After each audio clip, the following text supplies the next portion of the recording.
বিসমিল্লাহির রহমানির রহিম। আসসালামু আলাইকুম। কেমন আছেন সবাই? আশা করছি বেশ ভালো আছেন। আলহামদুলিল্লাহ আমরাও বেশ ভালো আছি। সবাইকে আরেকটি নতুন ভিডিও দেখার জন্য আবারও ওয়েলকাম জানাচ্ছি। কোকাকোলা আপনারা কী কী খেতে পছন্দ করে অবশ্যই কমেন্টসের মাধ্যমে জানাবেন। এখানে শাহুবির সাথে খুব মজা করে কোকাকোলা খাচ্ছে, আপনাদের সাথে একটু শেয়ার করছি। ওরা এই পানীয়টা খুবই পছন্দ করে, তবে বাসায় আমি তেমন একটা অ্যালাউ করি না, সেজন্য আমাদের বাসায় তেমন একটা আনা হয় না। তো গতকালকে আমার হাজব্যান্ড ছোট সাইজের প্রায় 4টা কোকাকোলার বোতল এনেছিল। তো শাহুবির সাথে তো পেয়ে মহা খুশি। তো এখানে খুব মজা করে খাচ্ছি, তো ভাবলাম আপনাদের সাথে একটু শেয়ার করি। পছন্দের জিনিস বলে কথা, তাও আবার বেশ অনেকদিন পরে ওরা পেয়েছে, খুবই মজা করে খাচ্ছে। আর ওদের এই খাওয়ার মুহূর্তটা অনেক সুন্দর ছিল, তো আপনাদের সাথেও শেয়ার করলাম।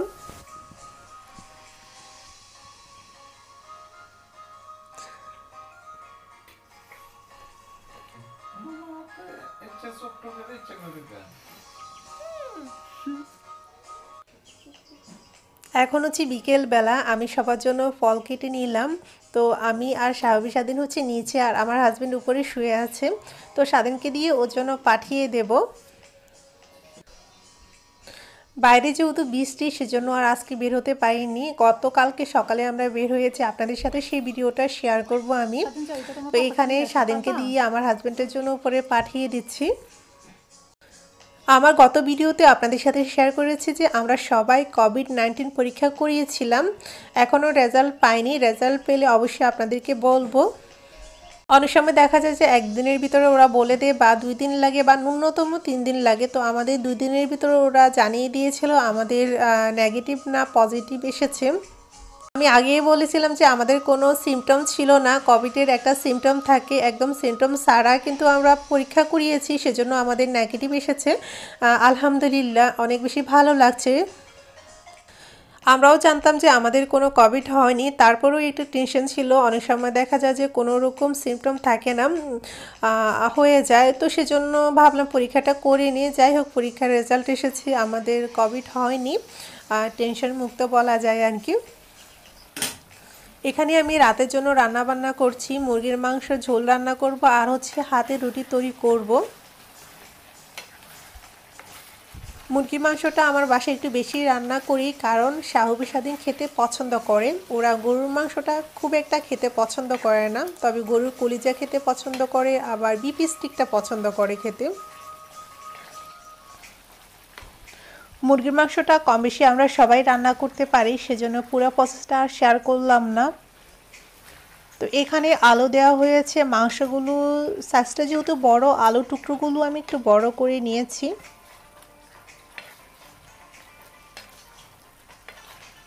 এরপরে আমি একটু নেড়ে চেড়ে একটু বেশি করে ঝোল দেব, যেহেতু রুটি দিয়ে খাবো। আর রুটি দিয়ে খেলে দেখা যায় যে একটু ঝোল করে রান্না করতে হয়, ঝোলটাই কিন্তু বেশি মজা লাগে।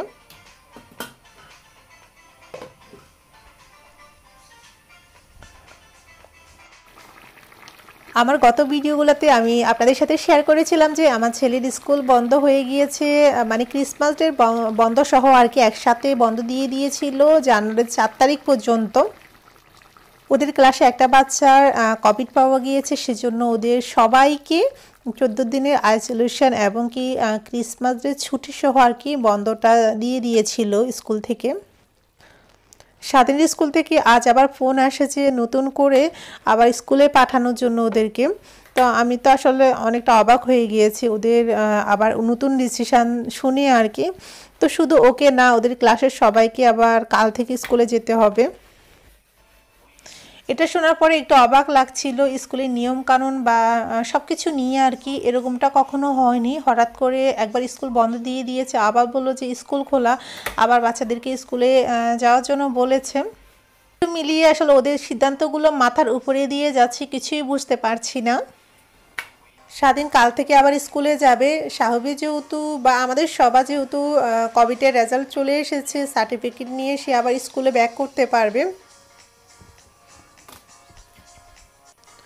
কোভিডের কারণে সব কিছু লন্ডভন্ড হয়ে গিয়েছে, বাচ্চাদের স্কুল বলুন বা কাজের জায়গা, কোনো জায়গায় কিন্তু ঠিক নেই। যেহেতু বাসায় আইসোলেশনে ছিল, তো আমার হাজব্যান্ডও প্রায় 1 সপ্তাহের মতন কাজে যায়নি, বাসায় ছিল। ওর কাছেও আসলে ভয় লাগছিল কাজে যাবে কি না।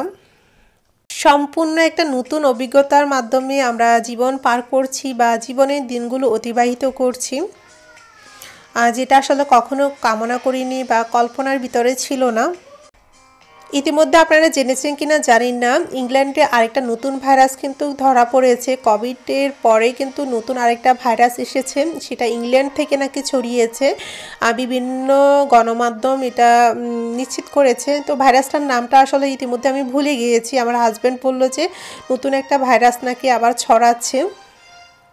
আমাদের জীবনের মোড় আসলে কোথায় গিয়ে দাঁড়াবে সেটা আসলে আমরা নিজেরাই বুঝতে পারছি না। আরেকটা আশঙ্কাযুক্ত ব্যাপার হচ্ছে কি, যাদেরকে আসলে কোভিডের ভ্যাকসিন দেওয়া হয়েছে তাদের ভিতরে দুজনের ছিল অ্যালার্জি। এখন যাদের অ্যালার্জি ছিল তাদের নাকি এটাতে আরও সাইড ইফেক্ট করেছে। এখন বিশেষজ্ঞ বা ডাক্তাররা চিন্তাভাবনা করছে যাদের অ্যাজমার প্রবলেম আছে বা বিভিন্ন অ্যালার্জিজনিত কোনো প্রবলেম আছে তাদেরকে হয়তো বা কোভিডের ভ্যাকসিন দেওয়া হবে না। এই হচ্ছে নতুন একটা সমস্যা, একটা থেকে পরিত্রাণ পেলে আরেকটা সমস্যা বেঁধে যায়। কি করবে আসলে ডাক্তাররাও বুঝতে পারছে না, কিভাবে আসলে মানুষকে বাঁচাবে, সুস্থ করবে বা কার জন্য কার শরীরে কোন জিনিসটা প্রয়োগ করলে ঠিক হবে। সব কিছুর জন্য মহান আল্লাহ পাকের কাছে ক্ষমা চাইতে হবে। উনি তো সব কিছুই দেখছেন, সব কিছুর একটা পরিসমাপ্তিও আছে। আল্লাহ পাক আসলে যাই করে ভালোর জন্যই করে, হয়তোবা এটার পিছনে ভালো কিছুই ছিল, হয়তোবা আমরা বুঝতে পারছি না। বিভিন্ন বিষয় নিয়ে অনেক গল্প, অনেক কথাই আপনাদের সাথে বললাম। এবার একটু খাওয়া দাওয়ায় ফিরে যাই। ইটালিয়ান কাঁঠালের বিচি আপনারা খেয়েছেন কিনা জানি না, আমরা অনেকবার খেয়েছি বা অনেকে খেয়েছেন, খুবই মজা। এটার ফ্লেভারটা হচ্ছে আমাদের বাংলাদেশের কাঁঠালের বিচির মতন, আর ইতালিয়ান ভাষায় এটার নাম হচ্ছে কাস্তানিয়া। আমরা প্রচুর খেতাম, বিশেষ করে শীতের দিনে রাস্তার ধারে এগুলো বিক্রি করা হয় ভেঙে। তো এখানে তো আসলে রাস্তার ধারে ওরকমভাবে বিক্রি করা হয় না, বিভিন্ন সুপার মার্কেটে কাঁচা পাওয়া যায়। তো এখান সুপার মার্কেট থেকে এনে ভেজে খেতে হয়। তো আজকে খাচ্ছি, খুবই ভালো লাগছে। তো ইংল্যান্ডে এটাকে আসলে কী বলে আমি এই মুহূর্তে মনে করতে পারছি না, সেজন্য নামটা আসলে বলতে পারছিলাম না আপনাদের সাথে। এটা হচ্ছে পরের দিনের একটা ভিডিও ফুটেজ। আমরা সবাই মিলে বাইরে ঘুরতে গিয়েছিলাম, খুব মজা হয়েছিল।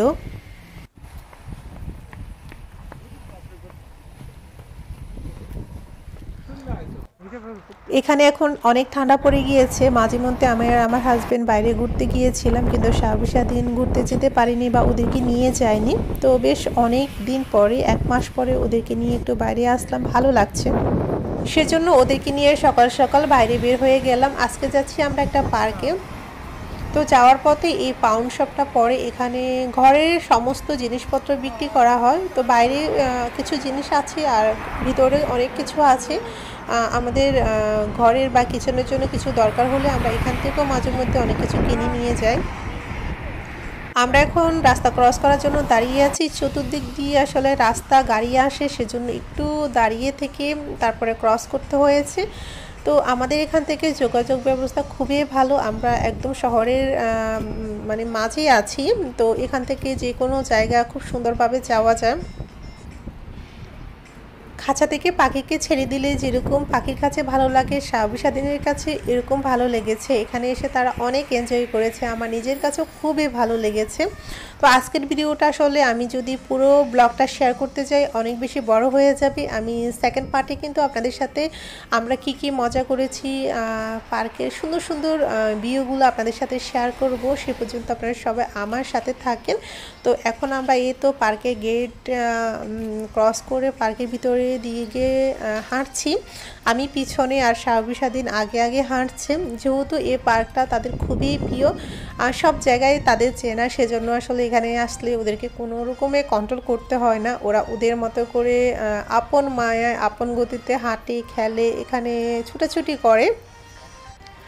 তার সাথে হচ্ছে বোনাস, আজকের এই আকাশটা ভীষণ রকম সুন্দর, নীল আকাশ, আর হচ্ছে কয়েকটা শঙ্খচিল পাখি আকাশে খেলা করছে। এই দৃশ্যটা আসলে অনেক বেশি সুন্দর। যারা কবিতা লিখতে পারে না বা যাদের মনে ছন্দ নেই বা রং নেই, তাদের কাছেও কিন্তু এইসব পরিবেশে আসলে মনের ভিতরে ছন্দ, কবিতা, রং চলে আসবে অটোমেটিকলি।